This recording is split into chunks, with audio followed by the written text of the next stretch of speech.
Hi, and welcome to VIBEZ Daily. This is a daily devotional curated by VIBEZ Church to help you practice the way of Jesus and be all that God has called you to be. You have joined us for our year-long series titled Devoted. Acts 2:42 tells us that the followers of Jesus were devoted to the apostles' teaching, to fellowship, to breaking of bread, and to prayer. This podcast was created to provide context and commentary for what you read each day. Just before our friends begin discussing today's reading, we want to invite you not only for fellowship, but for prayer as well. We have created the Vibe Daily Chat group to offer you fellowship and a community where you can state your observations, ask questions about the reading or the podcast. You can join us by downloading the VIBEZ Church app in your favorite app store. Click Join the Conversation and join us today. And finally, we hope that you can join us for prayer. Prayer happens Monday through Friday, and more information on that can be found on the VIBEZ Church app under prayer. Now, let's begin our conversation on today's reading.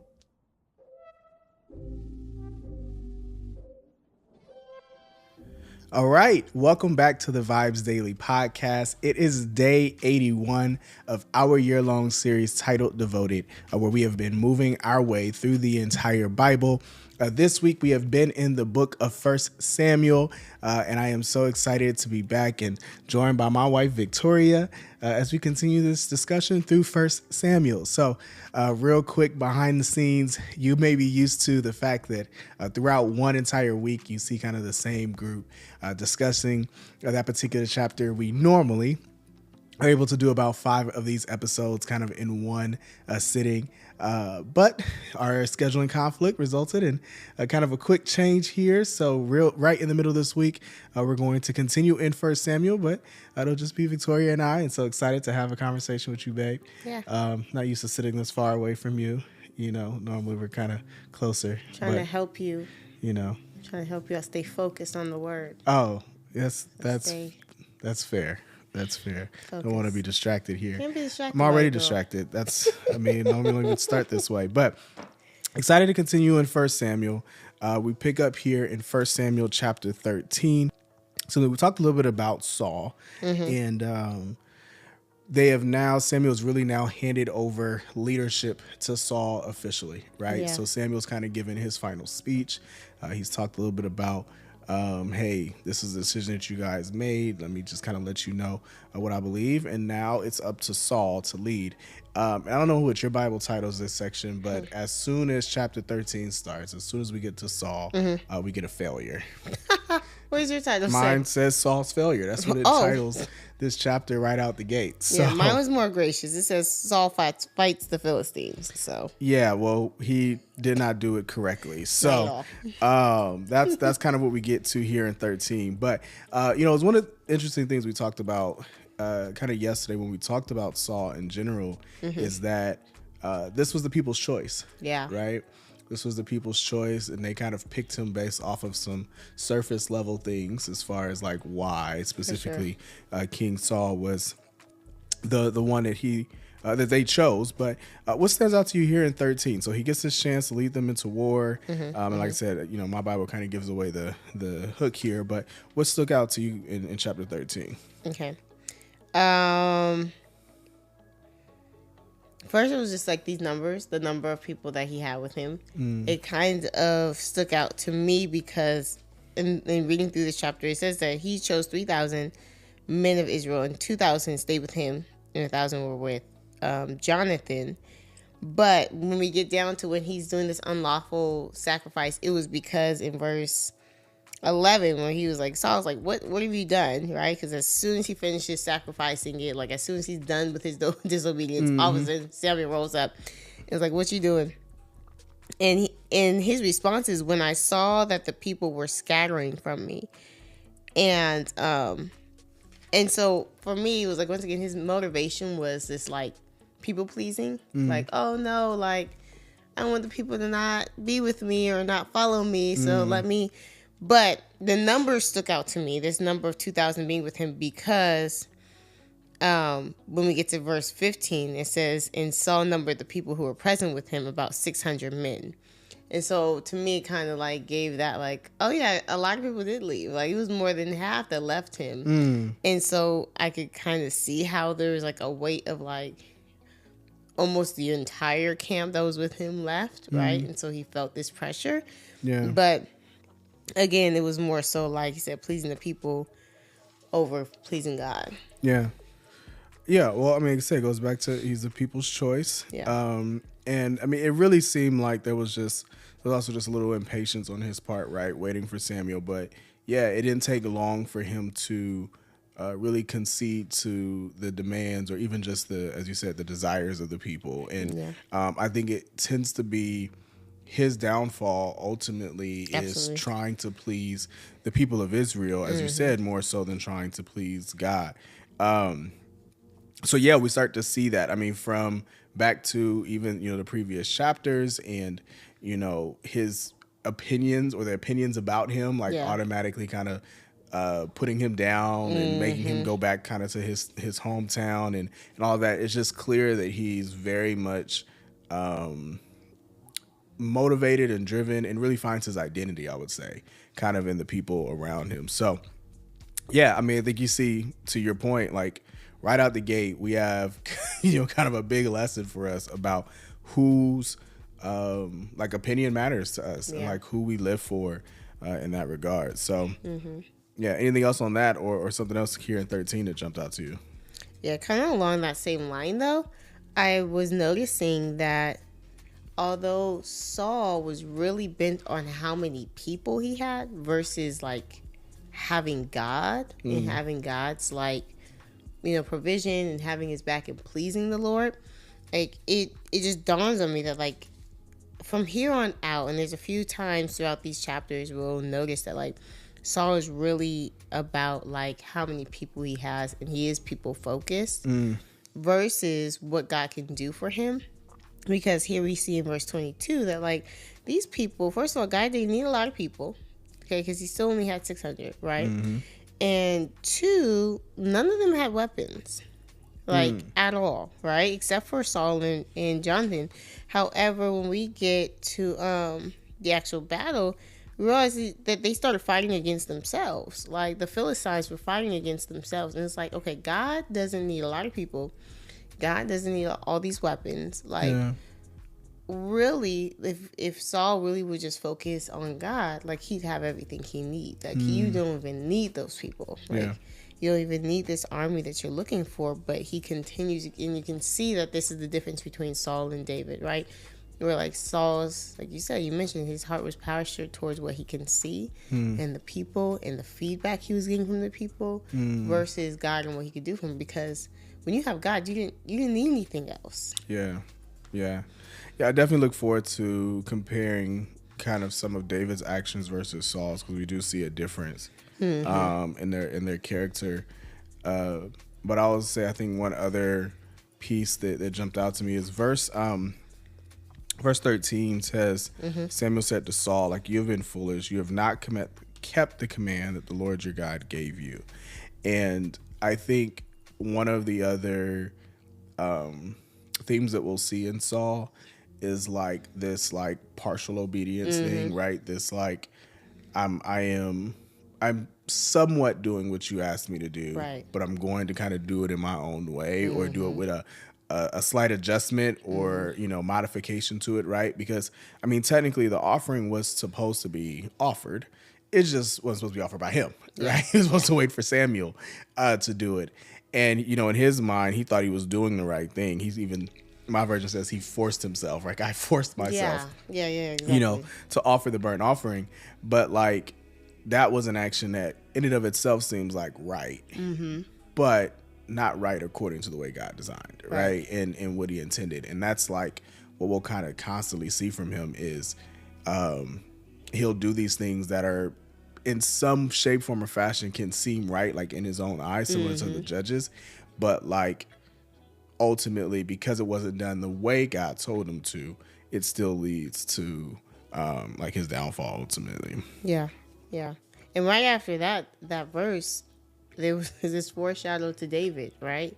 Like it's like, now your kingdom shall not continue. The Lord has sought out a man after his own heart, and the Lord has commanded him to be prince over his people, because you have not kept what the Lord commanded you. Yeah. And so for me, it was like, the Lord's already moved on. In my mind, he's like, listen, Saul, Like, your heart's not for me. Yeah. And so I've already found a man who has my own heart. Yeah.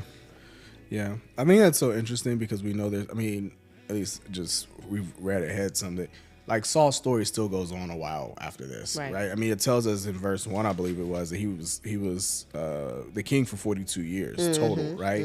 And he was 30 when he became king. So, I mean, he was king for a long time before ultimately, you know, he dies. And so, I think it's interesting that you're right that early on God has already said, I moved on to the next person. But it's not like this instantaneous drop dead and replace him, but that there's this time that drags out. And I think it's an interesting thing. Yeah. But chapter 14 is actually like a very interesting story to me. It's one I really love. It's kind of in my opinion, not one that's talked about or discussed pretty often, but we've talked about Jonathan. We've said his name, but it should be kind of, you know, noted. Jonathan is Saul's son, right? So he's a son of Saul, one of Saul's sons, and he actually is a warrior as well. He goes to battle with Saul numerous times, and you know, later we'll come to find he also becomes good friends with David. But at this point, he has this encounter where he's trying to decide whether or not to go to war with the Philistines. And it's actually very similar to, I love this story because it talks about like decision making to me, and really kind of how you decide whether to move forward, because he ultimately gives like this test or this sign and says, well, if this happens, then we know to go. And if this doesn't happen, then we know to stay where we are. But yeah, besides that, was there anything in particular in 14 that you really thought was interesting as Jonathan leads he and his armor bearer into war, and ultimately the rest of the Philistines, the rest of the Israelites against the Philistines? Yeah, I think for me it was this overarching theme of Jonathan really seeking the Lord and having this heart for God that we just don't see of Saul's. Yeah. And so I thought it was interesting. Like, well, his son still gets it. Like, he still understands who's in control here. And so I love this bravery that he has. It's like, okay, the Lord will be with us. Like, it's literally, like, how dope is this? Literally just him and his homeboy. Yeah, it's just two of them. It's just two of them. Yeah. And there's a whole army they're about to, like, go up against. Like, that's crazy. Like, that's, when we talk about crazy faith, like, I said, I don't think Jonathan gets enough credit for how much faith he had and how beastie he was. Agreed. Because I was like, he was a warrior for real. Yeah. And they go up there and they slaughter a bunch of guys themselves and create this whole panic between the Philistines. And yeah. Yeah, no, I completely agree. Like I said, I love this story. I do. And from that perspective, the faith that it takes for the two of them to go against that entire army, like I said, just the willingness to leave it in God's hands. Like, I was having a conversation with a friend of mine the other day, and you know, we were talking about something that seemed a little bit of a stretch to kind of pull off. And I told him, I was like, well, it's only a stretch. He feels like, you know, I may be betting on myself. And I'm like, well, you're only betting on yourself if God has not blessed it, right? If God says this is the way to go, then it's not, you're not betting on you. You're betting on God, right? And I think that's what you see here. Jonathan's like, if God says this is it, then we know he's going to hand them over to us. And so, yeah, I think it's an amazing like story to watch him really go ham. But I think something that you said is really interesting to me now that we're in this conversation is, I think it's interesting. You're right that it seems Jonathan has the faith that Saul, his father, doesn't. And I think even some of that plays out is probably why he and David become so close, right? Because they probably have a similar perspective. Yeah. But it also just, I'm thinking to myself, like, how whack is it that essentially Jonathan's dad's shortcoming keeps him from the throne? Yeah. Like, exactly. Because Jonathan, it seems he himself could be a man after God's own heart, right? But because Saul fell and failed and fell short, God's promise to Saul essentially declines or denies Jonathan the throne, like an opportunity to lead. Yeah. And I don't know, man, that's so, like, it's unfortunate and it sucks and honestly feels unfair. But, like, I think there's a lesson just in how my actions affect others, right? Like, and not just the blessings that I can create and the prosperity and some of the favor that I can generate for generations behind me, but even sometimes just the curses or some of what I take away from the generations thereafter because of my own that's good. sin. So that's good. I'm glad you said that because I didn't even think about that he probably could have been a great king who followed after the Lord, possibly, but he doesn't get that chance. Poor Jonathan. I know. He held it down while he was alive, though. Yeah, he did. He saved David, and eventually we'll see. But yeah, he held it down. Yeah. But I love it that he started this whole thing, and all of a sudden the Philistines, the kids correct me all the time on how I say it. Philistines, I don't know. Whatever way you want to say it, but they, were fighting against each other, and so I just like, go, Jonathan, like you did that, with the Lord. No, the Lord did that, but your faith. Yeah, but I mean, like you said, he kind of starts the battle, and Saul and the rest of them kind of catch up. Like, oh, I guess we at war then. Like, I guess we're going to war. We're going to battle, and so they end up attacking the Philistines. And then there's this part that kind of starts 23-24 where Saul makes this oath, right? And this promise, this vow, which we tend to keep seeing these vows that are made without consulting the Lord and just shouting stuff out, right? It reminds me of, I can't recall which judge this was, but it might have been like Japheth or something. Japheth, his daughter, right? Mm-hmm. And all that. But now there's this vow about what has to happen, and Jonathan doesn't hear about it. And it kind of ends up getting him caught up. But anything kind of here in the second half of 14 that you thought was interesting? Yeah, I just to that point that if the Saul making this oath, and Jonathan's like, What's my father done? When he finds out, he's like, he's done a foolish thing. Like the fact that like even Jonathan's looking at his dad like, Dad, you tripping? That was dumb. You tripping, bro? Do you see what this honey has done for me? Like, yeah, you got all your men out here starving because you want to make some dumb oath. Like, how does that help? That doesn't help. You didn't even consult the Lord on it. Because we're not fasting to the Lord. You're just starving the people. Yeah, it's just dumb. And like, Saul wasn't a good choice. Mm-hmm. But I do think it's interesting that, like you said, his son even recognizes like this was foolish. Mm-hmm. Yeah. And then I did notice in verse 35 that this was the first altar that Saul had built for the Lord. Mm. So I think that was interesting that they just threw that in there. Yeah. I don't know what the significance. Yeah. Yeah, I mean, I also find it interesting in 37 that, he finally inquires of God, right? Like, he kind of inquires of him, like, if I should go after the Philistines. And God don't even answer him, though. Like, listen, it's too late, sir. God's like, look, man, you came to me too late at this point. So I don't know. I just thought that was interesting that he just didn't speak. Yeah. Yeah. Yeah. So he's like, "Oh, bring me the Urim and the Thummim. Cast lots." Then Jonathan gets found out. But yeah. Yeah. Which, just on a random note on that, kind of before we move to 15, like that cast lots and that Urim and the Thummim, like it's just really interesting to see that come out so often. But also like see it work, right? Yes. Like that it feels like it's by chance in so many ways. It feels like rolling dice, literally. But like it is, every time it has called out like the person who was actually guilty or the person who had done it, right? Like whether it's somebody who was hiding idols or it's somebody who ate the honey or somebody who was like, it's just crazy to me. This thing is like that effective. And I mean, obviously the Lord was with it, but like, that guy could use something like that to really discern things. Yeah, for sure. But we get kind of a quick summary here at the end of 14 of like who Saul defeated, which was interesting, and also his children. But then we go into 15 and back to Saul messing up all over again. This is where, to me, I've always historically kind of looked at like this was the last straw for Saul when it came to God.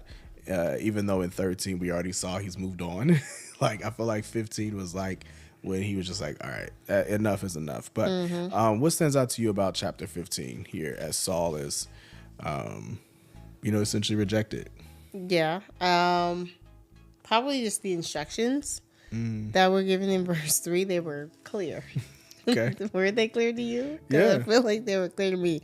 It was like, just go strike Amalek and devote to destruction all they have. Like, don't spare them, but kill both man and woman, child and infant, oxen, sheep, camel and donkey. Like, all the people, all the animals, like, and all they have, devote to destruction.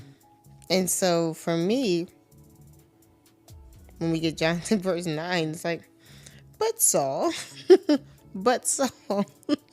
And the people spared Agag the king, and the best sheep, and the oxen, and the fattened calves, and the lambs, and all that was quote unquote good in their eyes, right? And would not utterly destroy them. All that was despised and worthless, they devoted to destruction. And so, once again, when he has this back and forth with Samuel, like, no, but I did do what you told me to do. To me, I was like, are you playing dumb? Or are you really not getting this? Like, like I was really trying to figure out where he stood on this. Like, are you trying to get one over on Samuel? Like, no, I did.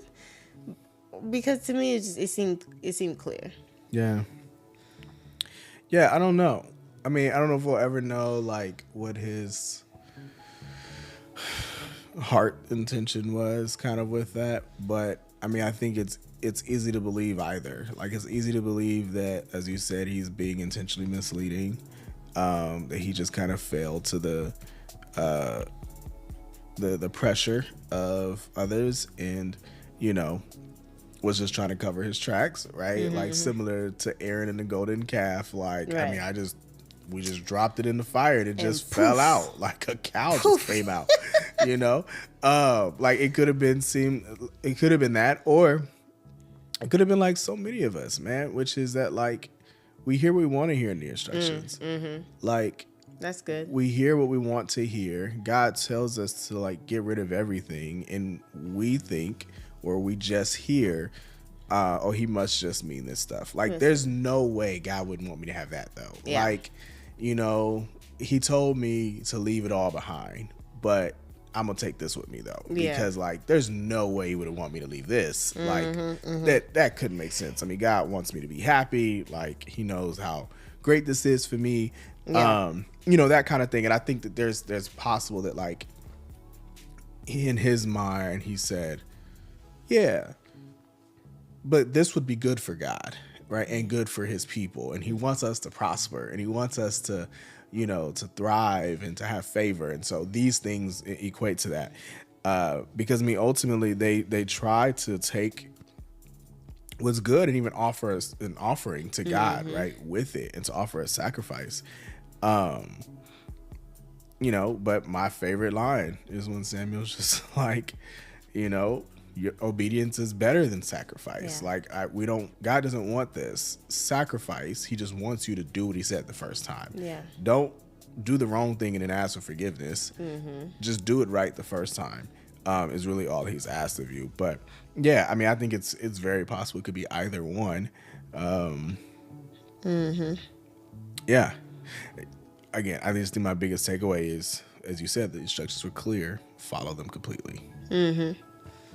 Just follow them completely, even if that means you don't get some of the good stuff. Yeah. Because that reminds me of when we were back in like Leviticus or Deuteronomy, and it was just like, and Moses did everything that the Lord had commanded. Yes. And Moses had completed all the work just as the Lord had, said. And so here we just see this difference. And when we get to verse 23, like Samuel, this took me off guard when Samuel's like, the rebellion is as the sin of divination. Yep. And presumption is as iniquity and idolatry. And my CSB had a different word for presumption. What did yours have? Defiance. Defiance. Okay, yeah. And so, so I was just like, wow, like blatant disobedience is just, it's the same to the Lord. Like don't like as seeking evil spirits. And so like when we try to like pick these sins, right? And we try to like put sins that are like higher than the other. Well, at least I don't do this, Lord. At least I'm not like that, or I'm not killing people or whatever. But it's like, okay, well, how many times has the Lord told us to do something and we just blatantly didn't do it? Mm-hmm. Like you said, we cut corners, or we just like, was like, yeah, no. Like, that's just as bad. Which is, in my mind, is like, whew. Yeah. Let me make sure I get it together. Yeah. That, like, I don't forget in the instruction, or just, like you say, hear what I want to hear. Yeah. Like, when the Lord speaks, like, he speaks. Somebody told me before, like, the Lord speaks to be obeyed, right? He doesn't just speak to speak. Yeah. And so I was just like, okay, yeah, like, let me get my obedience together. Oh, that's good. That's good. I can't just imagine God just, like, just venting. You know what I'm saying? Like, I don't know. I think about, like, relationship, right? Mm-hmm. Like, there's sometimes when you just telling me what's on your heart and mind, and you don't actually want me to do nothing about it at all. You just share this how you feel, and I'm always like, well, how do I fix it? Like, what do I do? You're like, it ain't about that. Stop. I get it. Like, God's like, that's not why I'm talking to you. I'm not here to just say, this is how I feel. It's that's like, I am telling you, right? I'm telling you, I am telling you something so that you move, so that you do, or so that you stop. That's good. It's good. See, I'm more godly because I'm trying to actually like get something done and fixed, and you just want to talk about stuff. Listen here. Is that what you got out of this? Moving on. Hey, I'm hosting, okay? I say we're moving on. No.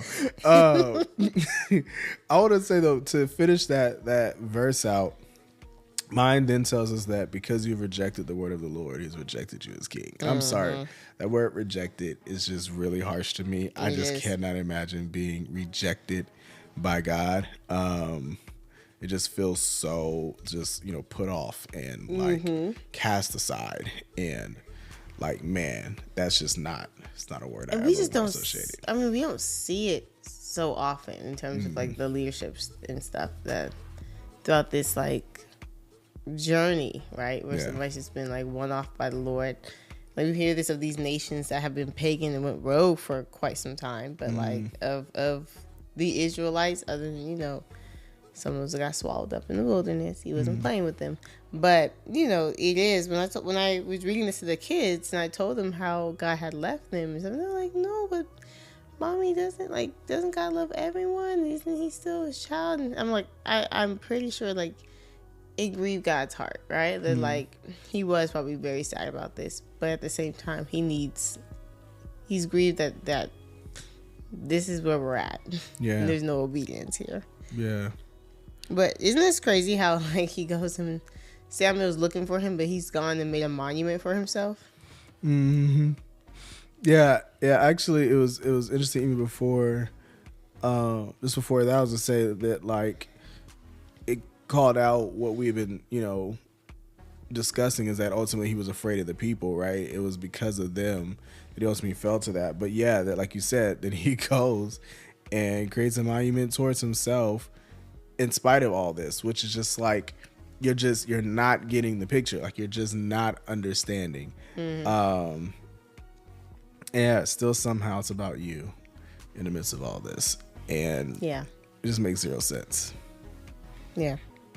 But I mean, God he keeps his word, right? In verse 26 it says, Samuel replied to Saul, I will not return with you because you rejected the word of the Lord. The Lord has rejected you from being king over Israel. And when Samuel turned to go, Saul grabbed the corner of his robe and it tore. Samuel said to him, the Lord has torn the kingship of Israel from you today and has given it to your neighbor who is better than you. In chapter 16, we see kind of that come to fulfillment. So God gives Samuel instructions to go essentially find the next king, like discover who that next person will be. And that's kind of brings us here to 16 today where we'll conclude. But the first thing that jumped out to me was like Samuel also being afraid of the people, right? Or particularly being afraid of Saul specifically, right? Like that he leads in like, man, if Saul hears about me coming out here trying to find some king, like he gonna have me killed. And I just think it's so interesting because we've been talking about like, if God tells you to do it and go, like you should be more afraid of what God will do rather than what man would do. Yeah. But like that just jumped out to me kind of in the beginning that leads off. But what was interesting to you in 16? So sorry to jump back to 15, but in light of this, it did jump out to me that he's afraid of Saul here. But just before that, he unhacked somebody to pieces. I'm like, I just think of this like little old Samuel. No, Samuel's over here chop suing this king down himself, but turns around and is scared. Like he said, like the Saul was gonna come after him. Now I know it's like an army versus this one titled king, but still, I was just like, Saul, you a little bit gangster too. Like, come on. So I thought it was interesting that he did take this to the Lord, though, that he didn't let like the fear like keep him from moving, like, or talking to the Lord about it, and that the Lord gave him like a provision, like an option, like take this cow and says you have to sacrifice to the Lord. But I think it's so interesting that couldn't have the Lord just already have told him which son? Because he was like, I'm going to send you to anoint one of the sons of Jesse. I'll let you know, like, when you get there, pretty much. The one that I tell you. Yeah. And he could have, like, straight up just been like, I'm sending you to anoint Jesse's youngest son. Right. David. Like, that's the one. But, like, he makes him go through this process, which was interesting to me. Yeah. I mean, I think to me, it's a common way that God works, though. Yes. Like, I think God often gives us... like he reveals things to us in pieces and shows us the plan like along the way, right? And one of the first examples of that is Abram, and just like go to this land and I'll show you the way once you get there, kind of what to do, right? And I think it is very reminiscent, and to me it's also for a purpose, right? Like you see here that there's a reason for it. I think he was also trying to teach Samuel something and teach us something, right? That like the last time you guys picked a king, you were focused on all this outside stuff. You guys picked Saul because he was tall, he was handsome, he was strong, right? He's literally standing shoulders above everybody else, right? That's who you guys picked. I want you to know that I see it differently than you do. Yeah. What matters to me is different than what matters to you. And so I think that, part of that was if he had just given him the instructions, Samuel would have never learned that lesson along the way. That's true. Like he would have just said, hey, it's the youngest one. And he might have just been like, well, why the youngest one? But like in general, he might have just went and obeyed. And I think that's the same thing in our lives, that like God is usually teaching us something on the way to where he's trying to take us. And we learn that in that like incremental revelation that he kind of gives us. So yeah, that's good, because definitely in verse 6, when Eliab showed up, he was like, surely this is the Lord's anointed. This has to be the one. He's ugly, but it was like, don't look at his appearance, and that's the teaching moment where like that gracious Father is coming to teach him. It's almost like you said, just. I think it's great just calling out the fatherhood piece. That it is. It's very much, let me show you my heart. Let me help you understand who I am and why I do it like this way. Like why I am approaching it this way. Like I think it's the same thing, if I'm teaching one of my sons to set up this equipment or something, right? It's not like just tell you what to do.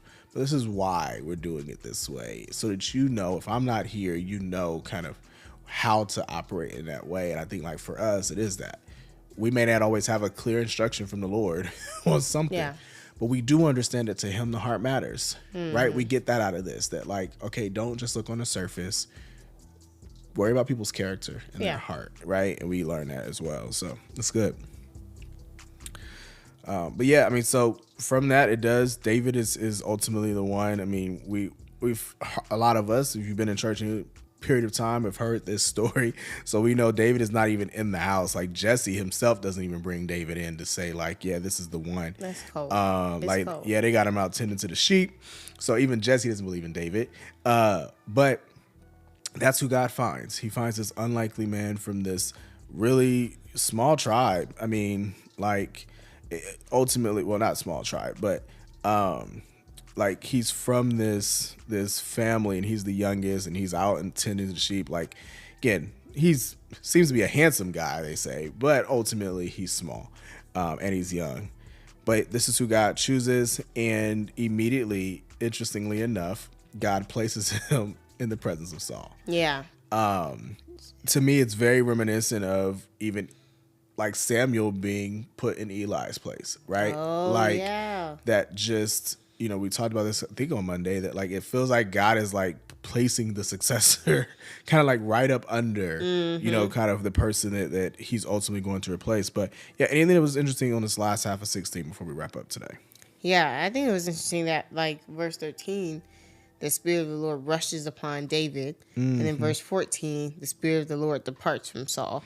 Like it's like, and then a harmful spirit from the Lord comes to torment Saul. And I think it's like, I see this removal of his spirit, as his placing of spirit.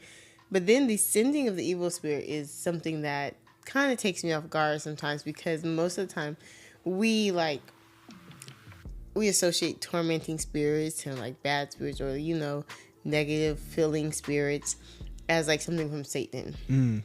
But to see that the Lord himself brought a spirit to torment Saul, like, was interesting, because I was just like, oh yeah, like when he said he's rejected and he has turned against Saul. Yeah. But I feel like it turns him, as we'll see later on and tomorrow, like him into this like bipolar behavior kind of thing that we see here. But to that point, like I've never even thought about worship being a form of spiritual warfare in a way. But like to see here in verse 23 that like David comes and takes his lyre and he plays it, and then the harmful spirit departs. And just knowing that David wrote a lot of the Psalms, like I'm assuming that probably a lot of his Psalms had to do with the Lord, and that it possibly was like worship songs or, you know, worship melodies or something like that. Songs that he has created and crafted as he's in the field thinking and pondering on the Lord. But like just this thought of like keeping our eyes on the Lord, worshiping, reverencing him, and leading to the dismissal of harmful spirits and stuff. That's really good. I think there's a couple things you said that I feel are interesting, because I do think pointing out that evil spirit was sent by the Lord is interesting, like in contrary, I think, to again what we tend to believe. But I think the other thing that was interesting is it also felt like the evil spirit and God's spirit could not dwell there at the same time, right? That like when God was with them, the evil spirit wasn't, right? Yeah. But it wasn't until God's spirit left him that he was able to send that evil spirit. And then, as you said, even once David comes around and worships, it's like that spirit had to retreat. So I think there's this, even as we get, and we'll talk spiritual warfare a lot more, down the road. But like, as we think about that concept, that it's important to recognize that with the Spirit of God living within us, that like that gives us a certain level of just natural defense, right, against evil, because God is with us. And so, like I said, that I think that was interesting to me. And then, to your point with worship, I think it just makes sense to me. Like, I don't know about you, but player worship music changes things. Like, and just not even just like worship, like in church, which there's a whole different kind of experience of how that can like break down some walls. And I could walk into church with a certain attitude and feeling a certain way, but like just being in worship can change that. And I'll be honest, even live worship feels even different than just playing worship music in some ways. But when I don't have that, if I'm off to a bad day or the morning just feels off, like man, I'm throwing on my favorite House Fires or Maverick City or, you know, Elevation or something. Like, I want some worship, and it does help really just change that atmosphere. And so I feel like, yeah, man, that makes plenty of sense to me. And that's to your point, though. Like, worship is like that inviting of the Holy Spirit, inviting of God's presence to like dwell and to be in the midst. And you said the two polarizing spirits can't reside in the same space. Yeah. And so yeah, I think that's also a revelation. Like, and just like it dawned in my head, like, okay, yeah, like, so if we are ushering God's spirit into this place for worship, then like those other ones, they must go. Yeah. Yeah. A friend just mentioned that to me earlier today. So I was like putting all these pieces together because we were talking about David. I was like, oh my goodness, this makes sense. There you go. There you go. Good. Okay. Any last minute thoughts before we wrap up today? We mentioned it a couple of days ago. Remember we said that like somebody was like, oh yeah, David, a valiant warrior. Like, this is the guy that you should bring. And we were like, wait. Yes. What wars has he been in? Right. None to this point that we're aware of, right? I mean, obviously Samuel didn't think he was much of a valiant warrior. Or Jesse. Yeah, Jesse, right? Because they left him out in the thing. But yeah, that was verse 18, I believe this is. Yeah. Where it's just like a young man answered, I've seen a son of Jesse of Bethlehem who knows how to play the lyre. He is also a valiant man, a warrior, eloquent, handsome, and the Lord is with him. And yeah, you're right. Like, this warrior piece, like, he obviously just had a reputation for getting with it. Like, and again, it may have just been lions and bears at that point, but he had a reputation of being a warrior, which is dope. Yes, which is possibly why when it comes to the actual war that, like, I was wondering, like, how did Saul just give in to this young boy? But he probably had some type of reputation. Right, definitely. And we also know Saul ain't got no, you know, courage. So, but good. Okay. Well, look, that brings us to the end of today's reading, and we have 4 more chapters, and then we'll finish out the week at the end of these 4. So we're going to continue with David's story. David and Saul will kind of be back and forth here for the next few chapters, but Praise will come back, join us tomorrow as we conclude our reading in 1 Samuel this week. And yeah, we'll see you then. Till then, take care. Thank you for joining us for the VIBEZ Daily Podcast. Be sure to like, comment, and subscribe on your favorite podcast platform or download our favorite, the VIBEZ Church app. Visit vibes.church/devoted for additional episodes, notes, details, and the latest merch.